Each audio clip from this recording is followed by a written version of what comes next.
बिस्मिल्लाहिर्रहमानिर्रहीम। अस्सलामुअलैकुम। मैं प्रोफेसर डॉक्टर लियाकत अली अपनी नशरियात मेडिकल ख़बरनामा लेकर आपकी खिदमत में हाज़िर हुआ हूँ। और आज का जो टॉपिक है वो बहुत अहम है और वो ज़रा टॉक ऑफ द डे है, यानी इस वक्त इस पर बात हो रही है। इससे पहले कि मैं टॉपिक की तरफ जाऊं, मैं आपसे दरख्वास्त करता चलूं कि हमारा जो चैनल है मेडिकल ख़बरनामा बाय डॉक्टर लियाकत अली, इसको सब्सक्राइब भी करें और बेल आइकॉन को प्रेस करना ना भूलिए। शुक्रिया। ये जो वैक्सीन है जिस पर मैं आज आपसे बात कर रहा हूँ, ये बेसिकली मैं पहले ये बताना चाहता हूँ कि ये वैक्सीन है क्या। एक वैक्सीन एक तरह का सब्सटेंस है या केमिकल है जो बॉडी के अंदर इंजेक्ट किया जाता है, उससे आपके जिस्म में कुव्वत मदाफ़ियत पैदा हो जाती है और उससे आपको उस बीमारी से बचाव मुमकिन हो जाता है। ये जो वैक्सीन है, ये 4 तरह की वैक्सीन आमतौर पे एक आप कह सकते हैं। एक वो है जिसे हम कहते हैं लाइव एटेन्यूएटेड वैक्सीन, एक है इनएक्टिवेटेड वैक्सीन, और एक part and part of the virus inject करके बनाई जाती है, और एक टॉक्सिन से प्रोड्यूस की जाती है। पहले से वैक्सीन बन रही हैं। लाइव एटेन्यूएटेड वैक्सीन पहले से अवेलेबल है, और मिसाल मैं आपको उसकी मिसाल दे दूं। इसमें जो ऑर्गेनिज्म होता है वो ज़िंदा होता है, लेकिन इंतहाई कमज़ोर उसको कर दिया जाता है। उसकी एग्जाम्पल MMR है, mumps measles rubella vaccine commonly इस्तेमाल होती है। फिर आप जो डेड वायरस कह लें या इनएक्टिवेटेड, जिसमें वायरस को तकरीबन किल कर दिया गया है, वो इंजेक्ट कर दिया जाता है, और उससे जो पैदा होती है कुव्वत मदाफ़ियत, यानी वो जो टाइप ऑफ वैक्सीन है वो भी पहले से इस्तेमाल हो रही है। और उसकी जो सबसे अच्छी एग्जाम्पल है वो हेपेटाइटिस A है। फिर उसके अलावा आपकी रेबीज़ है, पोलियो है, ये इस्तेमाल हो रही हैं आजकल। तीसरी है जो पार्ट ऑफ द वायरस या बैक्टीरिया बॉडी के अंदर इंजेक्ट किया जाए, उसकी एग्जाम्पल भी पहले से मौजूद है, जिसके अंदर हेपेटाइटिस B है, और इसी तरह की और है। और लेकिन जो नई वैक्सीन प्रोड्यूस हो रही है जिसमें मैसेंजर RNA mRNA यूज़ हो रहा है, वो कोविड-19 के लिए बनाई गई है। ये बिल्कुल एक रिसेंट और एक एडवांस टाइप की वैक्सीन है जो अमेरिका की 2 कंपनियां मॉडर्ना और फाइज़र ने बनाई है। ये बहुत ही नई तहकीक के साथ आई हैं। अच्छा, जो एक और वैक्सीन है जो चाइना साइनोफार्म कंपनी है चाइना की बना रही है, वो डेड ऑर्गेनिज्म को इस्तेमाल कर रही है, तो वो भी अच्छी वैक्सीन होगी। तो मैं आपको एक एक वैक्सीन के बारे में ज़रा कुछ बताता हूँ, फिर हम आगे की बात करते हैं। ये जो मॉडर्ना और फाइज़र की वैक्सीन है जो कि मैसेंजर RNA से बनाई गई है, ये इसकी इफ़िकेसी यानी जो इसकी कुव्वत मदाफ़ियत पैदा करने की सलाहियत है बहुत ही हाई, यानी 95%, जो कि बहुत ही हाई क्वालिटी वैक्सीन आप उसको कह सकते हैं।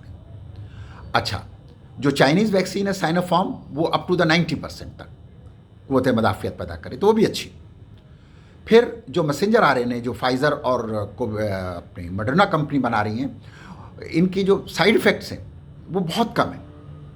Mild allergic reactions, pen at the site of injection, mild fever, body aches, ये बहुत ही मामूली किस्म के हैं जो 48 घंटे में ठीक हो जाते हैं। सीवियर एलर्जिक रिएक्शन बहुत रेयर है, बहुत अनकॉमन है।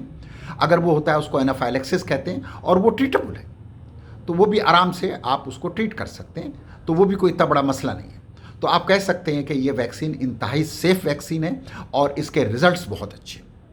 फिर ये जो वैक्सीन है जो फाइज़र और मॉडर्ना कंपनी ने बनाई है, जो कि अमेरिकन कंपनी है,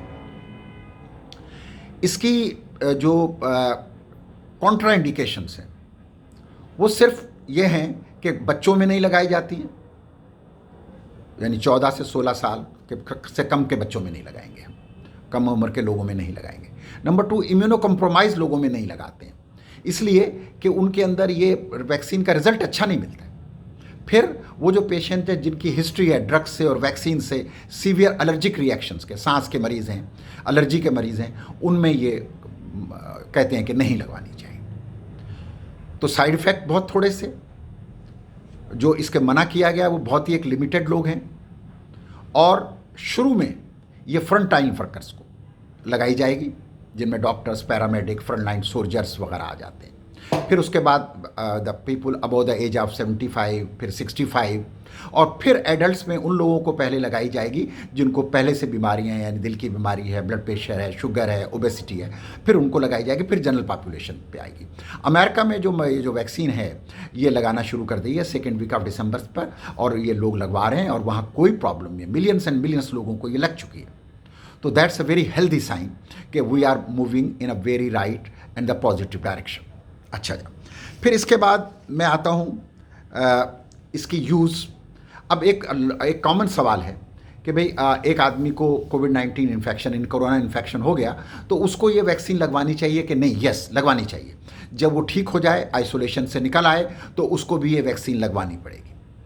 नंबर 2, अब फिर सवाल है कि अगर उसको कोविड-19 चल रहा है तो उस दौरान नहीं लगा सकते आप उसको वैक्सीन, तो उस दौरान नहीं लगाएंगे, लेकिन उसके अलावा लगा सकते हैं। फिर आ जाती है प्रेगनेंसी की बात।